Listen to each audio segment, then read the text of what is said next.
Whisky fans, your eyes are not deceiving you. This is a Whisky Advent Calendar, and it's not December yet. Don't panic. You have plenty of time to get your shopping in. I got one of these in the sale after Christmas, early this year, I suppose. And I decided to pick one up because it was a good price, and I thought it would be a good thing to kind of break up the regular reviews and have some of that fun that we have in Advent every year spread out through the year. There is also another little reason why I'm doing this way, and that's because I'd love to do this Advent calendar in December like I normally do, but it is a lot of work. Doing 24, 25 reviews and editing them and getting them out all in 1 month is a lot. If I didn't have a day job, I would gladly do it, but the way things are, there's just too much of a time constraint. So I've decided to go for this one and spread it out a little bit more. And hopefully, if any of you out there have got this one and you're going to be doing it in December 2024 or any other year, hopefully the Drams line up, because this is one from, well, they intended this to be sold in 2023.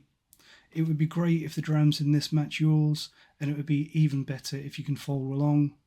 If that's not the case, I am sorry about that, but hopefully this will be a nice little bit of fun, and hopefully we can find some new and interesting Drams in here. Because while I don't think that blind tasting is perfect, it is a fun and educational way of trying new whiskey, especially when you have something like this where someone else has done everything for you and selected everything, so you can go in completely blind. Now, I did have it in my mind that these were all going to be cask strength. I think I was thinking that I'd bought the cask strength calendar, and I haven't. It's the Single Cask Calendar. So hopefully there'll be lots of high strength Drams in here, because I do love my high strength whiskey. I love intensity of flavour, and you just don't get that at 40 or even 43%. But yeah, there might be some lower strength things in here, but hopefully being all single cask, the majority of them are going to be good presentations, and hopefully they'll all be good whiskey, at least. So let's give it a go. Let's see what is behind door number 1, wherever that is.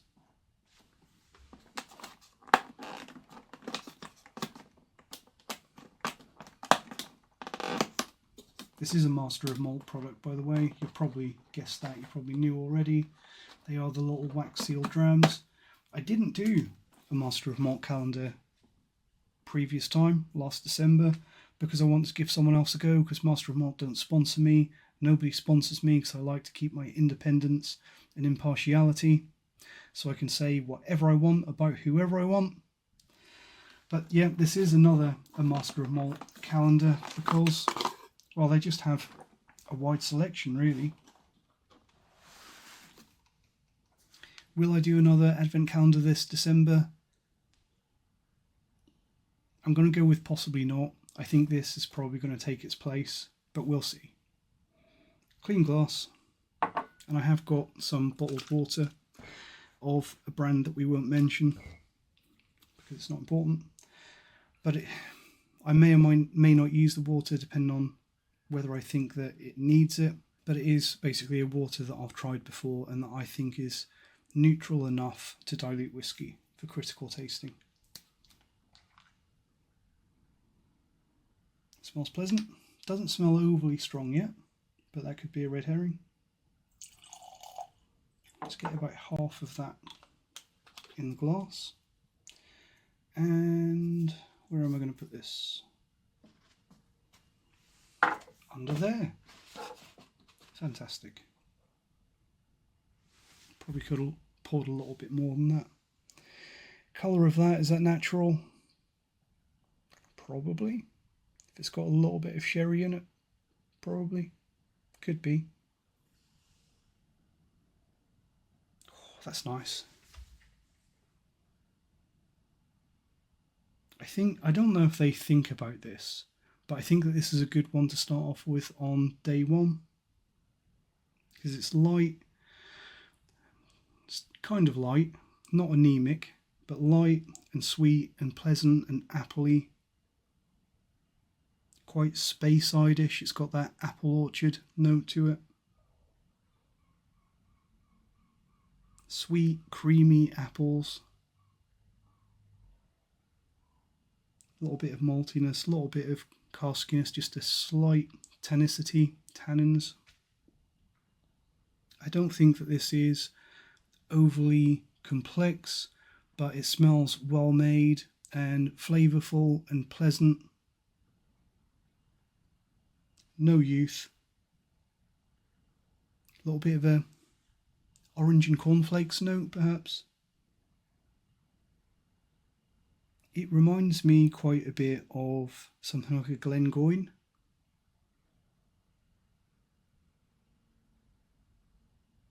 Glengoyne, or like maybe a little bit Glenlivet-y.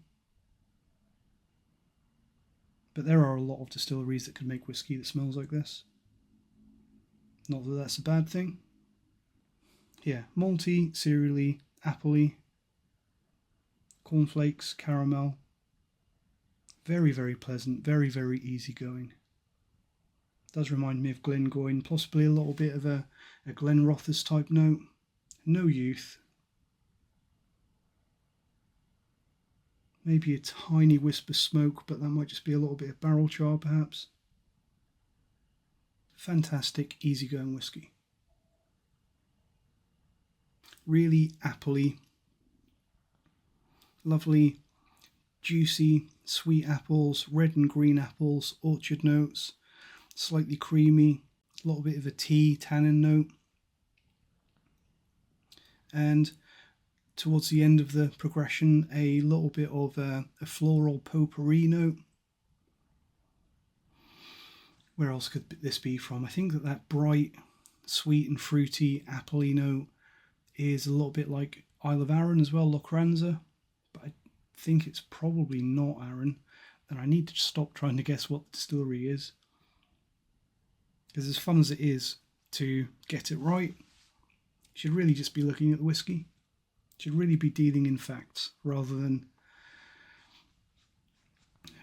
party tricks. A little bit of a mineral side coming through, as it's obviously picking up a little bit of heat from my fingers there, because I am holding the glass rather than the whatever you call that.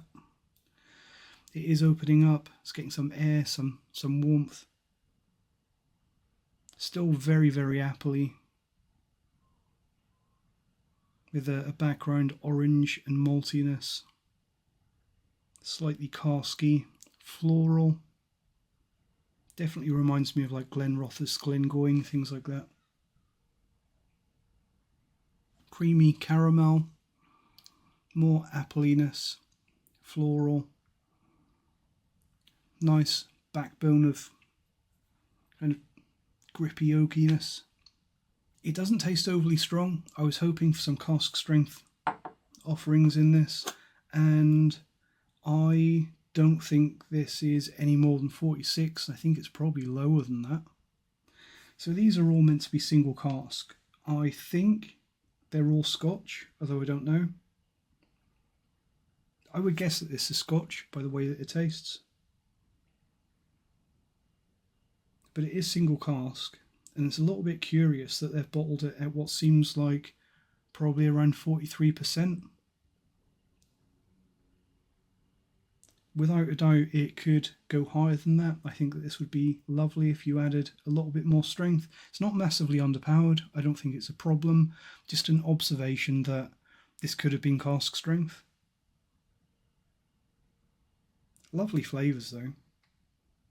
Rich and bright and floral, sweet, playful. This is, or would be, an excellent dram to introduce someone to whiskey on. So yeah, absolutely very pleasant, very well made whiskey. So I guess the only thing that we haven't really talked about now is price. What single cask always drives the price up a little bit, doesn't it? Or usually. What do I think is a fair price for this? Probably £45, maybe 50 when I'm feeling in a generous mood. I mean, if this sold for £40, I would buy it all day long. It's an easy repeat buy. And the only reason I'm saying that is because it doesn't really stand out. It's not a phenomenal whiskey, but it's a solid whiskey. It's the kind of thing that you want to be cheap because you want it to be something that you can buy again and again. Definitely an apple-led whiskey.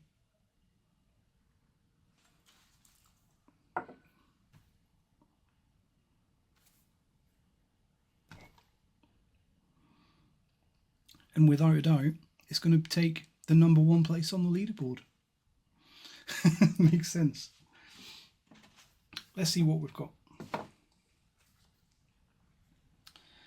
Douglas Laing's Provenance. So I've obviously heard of Douglas Laing. I'm not sure what the Provenance range is, but it is a Tullibardine 10-year-old from 2012. It's cask number 17,233. So somebody has got a lot of casks of that. Is that Tullibardine's cask number? Probably is. And it's 46%. I think that's the only surprising part to me. I didn't really expect that to be 46%. I think I would have guessed between 43 and 45, 45 at the absolute most. But I think that is just because it is a gentle, very easygoing, laid-back style of whiskey. But I would definitely buy that if it's still available, and that's the problem with doing this single cask calendar. It's possibly going to introduce us into some whiskey that should be on our radar and show us things which are good at the IB market, the independents, because a lot of these being single casks, I'm going to guess that a lot of them will be independently bottled, like this Douglas Laing. So it's going to give us an idea of what we might want to look at, but the chances of us actually being able to find a bottle from the same cask is possibly not so great. So let's see if this stuff is still available and how much we're looking at paying. I did say probably about £45, didn't I? Tullibardine. Let's just search for the cask number, see if that comes up. Yes, it's out of stock with Master of Malt anyway. It looks like this. So in hindsight, I have seen those before, that presentation, the Provenance range. I don't think I've had any. Obviously, I've had Douglas Laing whiskey before, but when it was in stock, it was selling for £59.47. It is, 10-year-old. I think most of the information, apart from what cask it is probably already on the little bottle. Hearty Highlander hails from Tullibardine, distilled 2012. Single cask, opened in 2023, 344 bottles. So yeah, there wasn't much of it, and it's probably gone. There appears to be one review, and I won't name the person. They've given it 2 stars because the tasting notes on the bottle are different from the ones on Master of Malt. Yeah. Welcome to the world of whiskey, buddy, where tasting notes don't mean crap. So yeah, £59 is probably a little bit more than I'd want to pay for that, but not much. If I was in a generous mood, I'd probably go to £59 for that.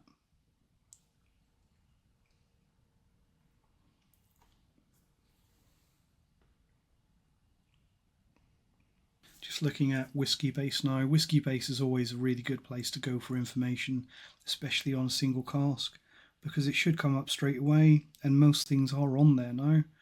And that's just looking for the cask information, really. All it says is that it was from a single refill hogshead. This does kind of highlight what is great about independent bottlers, though, because Tullibardine is a distillery that makes fantastic whiskey, similar to Tamnavulin, which is in that tea group. Tamnavulin, Tullibardine, Tormore, where they're kind of distilleries that everyone's aware of but nobody talks about. But Tullibardine can make fantastic whiskey, the same as Tamnavulin can. You just don't really get it because the majority of it is abused with chill filtration and colouring and too much water and sold in supermarkets. But they have both got potential, and this shows that. So we are very lucky, and I'm very grateful that Douglas Laing has decided to bottle this single cask, and I can see why they did. And I think it's very, very enjoyable whiskey. Great stuff, great start to the calendar. Hopefully you've enjoyed this. Let me know what you think of the format, if you're enjoying it, or if you're not enjoying it, I don't really know what to tell you. Because I've started now, and it's difficult to put the whiskey back into these calendars. Trust me, I've tried. Let me know what you think of Tullibardine. Hope you've enjoyed this video. I'll see you next time. Cheers.